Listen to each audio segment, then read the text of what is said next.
Entouré de ses camarades et d'officiels, c'est le petit Ethan qui inaugure sa nouvelle salle de classe. Depuis la rentrée de septembre, 37 élèves au total répartis en groupes de 5 suivent ici un apprentissage adapté. Voilà. C'est bien, Ethan. Ça te plaît? Oui.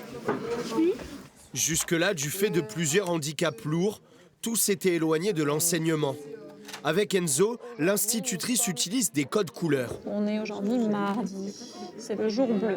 C'est très bien, Enzo. Voilà. Il faut être très réactif parce que souvent, ils pointent tout de suite la bonne réponse.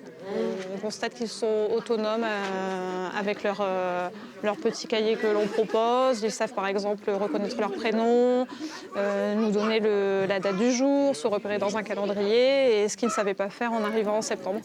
Une victoire pour des parents souvent confrontés aux incohérences de l'administration. D'un côté, l'impossibilité de scolariser son enfant à cause d'un handicap trop lourd. De l'autre, l'obligation légale de le faire. Cette mère de famille a même reçu plusieurs injonctions de l'Académie de Lille, allant jusqu'à la menace d'une peine de prison pour défaut de scolarité. Cette mésaventure est le point de départ de ce projet de création d'une classe spécialisée.